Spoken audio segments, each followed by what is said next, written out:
হাতীপুখুৰী মৰ্কজ একাডেমীৰ আন এক সফলতা পুনৰ উজলি উঠিল হাতীপুখুৰী মৰ্কজ একাডেমীৰ 6গৰাকী ছাত্ৰ ছাত্ৰী সফল চিকিৎসক হিচাপে নাম উজলালে 6গৰাকী ছাত্ৰ ছাত্ৰীয়ে নাম উজলালে হাতীপুখুৰী মৰ্কজ একাডেমীৰ 6গৰাকী সফল চিকিৎসকৰ লগতে তেওঁলোকৰ পিতৃ মাতৃক ফুলাম গামোচা ফুল আৰু জাপিৰে সম্বৰ্ধনা জনাই বিদ্যালয় কৰ্তৃপক্ষই সাইফুল ইছলামৰ সভাপতিত্বত অনুষ্ঠিত হোৱা সভাখনত আদৰণি পৰ্ব পৰিচালনা কৰে ৰফিকুল ইছলামে আৰু সহযোগ কৰে মৌলানা মফিদুল ইছলামে।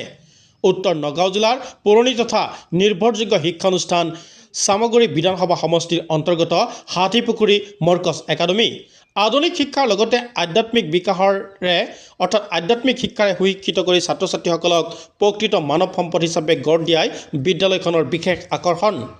বিদ্যালয়খনত ল'ৰা আৰু ছোৱালীৰ বাবে আছে পৃথক চৌহদৰ ব্যৱস্থা, আছে হোষ্টেলৰ ব্যৱস্থা, 24 ঘণ্টা বিদ্যুতৰ সুবিধা, বিশুদ্ধ খোৱা পানী, দুৰ্বল ছাত্ৰ ছাত্ৰীৰ বাবে সুকীয়া পাঠদানৰ ব্যৱস্থাৰ লগতে ছাত্ৰ ছাত্ৰীৰ দৈহিক মানসিক আৰু আধ্যাত্মিক বিকাশৰ বাবে বিদ্যালয়খনে বিশেষভাৱে গুৰুত্ব আৰোপ কৰা পৰিলক্ষিত হৈছে। সাইফুল ইছলামৰ শক্তিশালী নেতৃত্বত আৰু হাজী আহমদুল্লাৰ অধ্যক্ষতাত আৰু শিক্ষকসকলৰ কঠোৰ পৰিশ্ৰমৰ ফলত প্ৰতি বছৰে এই বিদ্যালয়খনৰ 5-6জনকৈ ছাত্ৰ ছাত্ৰীয়ে সফল চিকিৎসক হৈ সমাজত সেৱা আগবঢ়োৱাৰ সুযোগ লাভ কৰিছে। আদৰণি জনোৱা নৱ চিকিৎসকৰ মন্তব্য আছে আপোনালোকলৈ আগবঢ়াইছোঁ। আহি পেলাই এৰাউণ্ড এ ডেকেড মোৰ দেন 10 years আমি ইয়াৰ পৰা পাছ আউট হৈছোঁ আৰু বহুত ভাল লাগিছে। মই এতিয়া নগাঁও মেডিকেল কলেজত ইণ্টাৰ্ণশ্বিপ হিচাপে জইন কৰিম নেক্সট মান্থত। আৰু Markaz academy is one of the biggest institute in the north Nagaon. Okay, as a successful student from Markaz Academy, you are appointed as a doctor. Yes. And Markaz Academy, group of the Markaz Academy felicitate you. How do you feel and what would you like to tell? I am so glad because after a long time, the school has called us for this felicitation programs. And as a student of Markaz Academy, I feel proud that I have achieved such success. And looking upon this student, I feel that I was the same student in same uniform. I studied here, so it feels a great feeling that I am becoming a doctor and become. As a successful person, say you are for the time being, all the society follow you. And what kind of message would you like to give to the society? The society, as a doctor, I feel everyone should help each other. That the doctor do, and for every career, if anyone is coming into this field, so that. Okay, thank you. 2014 আমি pass out কৰিছোঁ। তাৰপিছত আমি MBBS complete কৰি পেলাই medical কলেজত পঢ়ি আছোঁ। আমি কিন্তু হিউমেনিটি চাৰ্ভ কৰিব লাগে। আমাক সদায় আগৰ পৰা গুড ভেলুজ হিউমেনিটি কাইণ্ডনেছ আমাক টিচাৰবিলাকে আমাক শিকাই দিছে। আমি সেইটোৰ ওপৰতে সেইটোৱে আমি ৰাখি পেলাই আমি সেইখিনি কাম কৰি আছোঁ।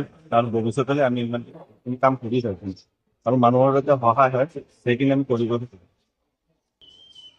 সফল চিকিৎসকৰ লগতে উপস্থিত আছিল তেওঁলোকৰ পিতৃ মাতৃ। হাতীপুখুৰী মৰ্কজ একাডেমীৰ ফালৰ পৰা পিতৃ মাতৃসকলকো জাপি ফুলৰে সম্বৰ্ধনা জনাই সন্তানৰ সাফল্যত পিতৃ মাতৃৰ চকু সেমেকি উঠে। পিতৃ মাতৃৰ মন্তব্য আছে আপোনালোকলৈ আগবঢ়াইছোঁ। আমাৰ মুৰব্বী আৰু ৰিটায়াৰ্ড শিক্ষকসকলে বুজাই পৰা আনিছিল। আনি পেলাই আমাৰ ইয়াত বহুত উন্নত হৈছে, বহুত ডক্তৰ, বহুত ইঞ্জিনিয়াৰ। বিশেষকৈ আমাৰ ল'ৰাটো যে এই স্কুলত ক্লাছ 1ৰ পৰা পঢ়িছে, 1ৰ পৰা পঢ়ি পেলাই আজি ডক্তৰ হৈছে। মই আনন্দিত হৈছোঁ, বিৰাট ভাল পাইছোঁ। আৰু মোৰ মনটো এনেকুৱা লাগিছে, এনেকুৱা ছেটিছফাই হৈছে যে এইটো স্কুলৰ পৰা যে সি পঢ়ি পেলাই আজি ডক্তৰ হৈছে, মোৰ বিৰাট আনন্দ হৈছে আৰু বিৰাট ভাল লাগিছে। আপুনি কি কৰেনে? আমি এনেই মাষ্টৰ। আদৰণি সভাত উপস্থিত আছিল SMC প্ৰেছিডেণ্ট, সফল চিকিৎসক আৰু পিতৃ মাতৃৰ আনন্দত সভাপতি সাইফুল ইছলামো যথেষ্ট আনন্দিত হোৱা দেখা যায়। এই মুহূৰ্তত পৰিচালনা সমিতিৰ সভাপতি সাইফুল ইছলামৰ মন্তব্য আছে আপোনালোকলৈ আগবঢ়াইছোঁ। হয়, আপুনি মৰ্কজ একাডেমীৰ এজন সফল আপুনি সভাপতি, কিয়নো আপোনাৰ এই বিদ্যালয়খনৰ পৰা আপোনাৰ শক্তিশালী নেতৃত্বত কেইবাজনো ডক্তৰ গৈছে, গতিকে আজিও আপোনালোকে প্ৰায় 5-6জন ডক্তৰক আপোনালোকে সম্বৰ্ধনা জনাইছে। গতিকে সফল সভাপতি হিচাপে ক'ব লাগিব। গতিকে এই ক্ষেত্ৰত আপোনাৰ মন্তব্য কি হ'ব পাৰে? প্ৰথমে এই ক্ষেত্ৰত মই মহান আল্লাহ তালা ভগৱানৰ ওচৰত কৃতজ্ঞতা জ্ঞাপন কৰিছোঁ। আৰু আমাৰ এইখন বিদ্যালয়ত জন্মলগ্নৰ পৰা জড়িত আমাৰ যিসকল ব্যক্তি আছে, যিসকল ছাত্ৰ ছাত্ৰী, যিসকল অভিভাৱক আছিল, সকলোকে মোৰ আন্তৰিক শ্ৰদ্ধা মই জ্ঞাপন কৰিছোঁ। তাৰপিছত মই এটা কথা এইটোৱে ক'ব খুজিছিলোঁ যে আমি সৰুকালত পঢ়িছিলোঁ যে ইচ্ছা কৰিলে সকলো কাম কৰিব পৰা যায়। আৰু সেই হিচাপে যেতিয়া নেকি আমাৰ নগৰ উত্তৰ অঞ্চলত কোনো ধৰণৰ শিক্ষা প্ৰতিষ্ঠান নাছিলে ব্যক্তিগত খণ্ডত, যেতিয়া নেকি আমাৰ এইখন ৰাস্তা ঘাট দলং একেবাৰে বেয়া আছিলে, সেই সময়ত আমি ভাবিছিলো যে এখন ইংৰাজী মাধ্যমৰ বিদ্যালয় আমাৰ ইয়াত প্ৰতিষ্ঠা কৰিব লাগে। কাৰণ আমাৰ ল'ৰা ছোৱালীবিলাক লাহে লাহে আৰু উন্নত হ'ব লাগিব। সেইকাৰণে আমি এইখন বিদ্যালয় 1997 চনত আমি কেইজনমান ব্যক্তিয়ে মিলি প্ৰতিষ্ঠা কৰিছিলোঁ।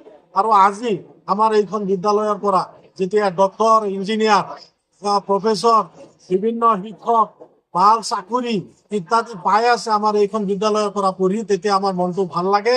আৰু আমি আশা কৰিছোঁ যে অহা দিনত আমি আৰু ইয়াতকৈ আৰু বেছি শক্তিশালী হিচাপে কামত নিয়োজিত হ'ব লাগিব, যাতে আমাৰ এইখন বিদ্যালয়ৰ পৰা আমাৰ এইখন ভাৰতবৰ্ষত যিমান ডিপাৰ্টমেণ্ট আছে প্ৰতিটো ডিপাৰ্টমেণ্টত যাতে ভাল ভাল অফিচাৰ, ভাল ভাল ব্যক্তি হিচাপে মানে তেওঁলোক প্ৰতিষ্ঠিত হ'ব পাৰে, তাৰ কাৰণে আমি চেষ্টা চলাব লাগিব, চলাই আছো আৰু ভৱিষ্যতে চলাই যাম। SMC সভাপতি চাইফুল ইছলামৰ মন্তব্য ইয়া।